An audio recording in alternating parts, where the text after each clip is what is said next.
Hello, bonsoir à tous. Vous allez bien, j'espère. Moi, c'est Rose de Pretty Rose Woman Care. Ok, aujourd'hui, nous avons une nouvelle vidéo. Nous allons parler de l'infertilité, encore appelée stérilité secondaire, et de la stérilité primaire. Tout d'abord, je vais souligner que quand on parle d'infertilité ou de stérilité, c'est une affaire de couple. Donc, on parle de l'infertilité dans le couple. Aujourd'hui, nous allons un peu parler un peu développer ce que c'est que ces différentes formes de stérilité. Tout d'abord, la stérilité en elle-même, c'est le fait, c'est l'incapacité pour un homme ou une femme de procréer. Donc, celui-là n'a pas du tout la possibilité de procréer, que ce soit naturellement, que ce soit sous assistance médicale. Ils n'ont pas du tout la possibilité de procréer. Maintenant, la stérilité secondaire, qui est encore l'infertilité, c'est le fait pour l'homme ou la femme de ne pas pouvoir procréer naturellement. La différence, c'est que sur l'infertilité primaire, ils n'ont pas du tout la possibilité de le faire. Donc, ils n'ont pas les éléments nécessaires pour pouvoir procréer. Mais dans la stérilité secondaire, ils ont tous les organes, mais ils ont certains problèmes qui font en sorte qu'ils n'arrivent pas à le faire de manière naturelle. La stérilité chez l'homme ou chez la femme peut avoir plusieurs causes. La stérilité, il peut arriver que l'homme ait des malformations congénitales. Cela signifie qu'il ait un problème au niveau de son sexe, qu'il ait un problème, peut-être qu'il n'a pas de testicules du tout. Peut-être que au moment de l'éjaculation, l'éjaculat va plutôt à l'intérieur au lieu d'aller à l'extérieur. Donc ça, ce sont des formes de stérilité qui vont amener l'homme à ne pas pouvoir procréer. Chez la femme, il peut arriver qu'elle n'ait pas de matrice, donc elle n'a pas du tout d'utérus, ou elle n'a pas de trompe, ou alors elle n'a pas d'ovaire. Là, ce sont des formes de stérilité qu'on ne peut pas y remédier. Donc, si une femme n'a pas d'utérus, elle ne peut pas du tout concevoir, ni même porter un bébé. Cela n'est pas possible. C'est ce que nous appelons stérilité. L'infertilité, quant à elle, ou la stérilité secondaire, est causée par le fait qu'il y ait peut-être certains problèmes, disons chez la femme, qu'elle a un problème au niveau du vagin, ou elle a un problème au niveau de l'utérus, ou il y a un problème au niveau du col de l'utérus, et peut-être qu'elle a des ovaires qui ont des problèmes, ou elle peut avoir des trompes bouchées. Il peut arriver qu'elle ait des kystes ou des myomes. Il y a plusieurs facteurs qui empêchent la conception. Donc, elle a tous ces éléments, tous ces organes génitaux sont en place, mais ils ont des problèmes. Donc, c'est ce qui fait en sorte, c'est ce qui cause l'infertilité secondaire.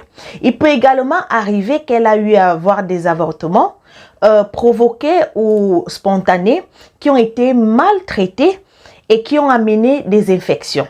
Il peut également arriver qu'elle a eu que les deux partenaires, que ce soit l'homme ou la femme, ils ont eu des infections génitales. Il peut arriver qu'ils ont eu des chlamydia, ce qui a provoqué ce genre de problème.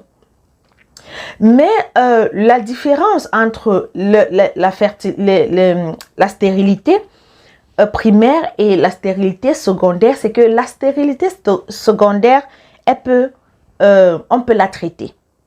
Déjà, si on fait des examens et que les examens se font assez tôt, on peut les traiter, on peut traiter les infections. Il peut arriver qu'on traite les trompes bouchées, il peut arriver qu'on traite... L'infertilité peut se traiter. Cependant, le traitement peut être plus ou moins long en fonction du problème que le patient ou la patiente a. Il peut être plus ou moins long, c'est pour cela que on conseille toujours à tout homme ou toute femme qui suit un traitement de fertilité d'être patient. Parce qu'il peut arriver que le problème soit plus profond, donc il va falloir du temps. Maintenant, comment éviter cela? Pour éviter cela, déjà pour le couple, il faut la fidélité. Parce que quand les couples restent fidèles, il n'y a pas de transfert de maladie. Donc, il n'y a pas de transfert de maladie parce qu'il peut arriver que l'un des conjoints soit posé et que l'autre aille chercher des germes ou des maladies ou des infections et viennent contaminer l'autre partenaire. Donc, nous conseillons d'abord la fidélité. Nous conseillons également d'éviter toutes sortes d'avortements. Les avortements clandestins, il faut les éviter. Nous conseillons également les traitements qui peuvent améliorer votre situation. Et comme nous l'avons dit, il faut du temps. Cependant, pour des personnes souffrant de stérilité, il peut arriver qu'elles aient recours à l'adoption. Les mères porteuses, si la situation est vraiment catastrophique et qu'il n'y a vraiment pas de solution pour ce couple. Mais pour celles qui ont encore une chance, il y a des traitements qui peuvent être soit faits à l'hôpital ou divers traitements qui peuvent également vous aider à pouvoir y remédier. Et ce que j'aimerais dire à toute personne qui est dans cette situation, ton meilleur allié, c'est le temps. L'infertilité, ce n'est pas quelque chose qui se soigne du jour au lendemain. C'est quelque chose qui se fait progressivement.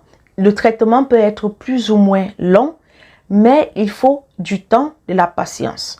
Parfois, il peut arriver que ce soit juste un problème hormonal. Alors, il va falloir trouver des moyens pour pouvoir stimuler les hormones et pour que la femme puisse ovuler. Il peut également avoir un problème peut-être juste du stress. Donc, il peut arriver que le couple puisse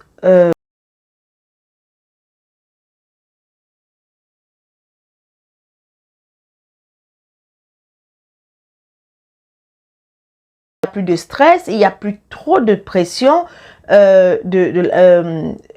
de l'entourage, de la famille. Il peut arriver également que le corps de la femme et que le corps de l'homme soit plus relax et qu'ils parviennent à concevoir sans problème. Donc, ça, c'était notre petite vidéo de la journée. Alors, je conseillerais à toutes les femmes ou tous les hommes qui sont dans ce genre de situation, patience, consultez autant que possible. Pour les femmes, vous devez consulter.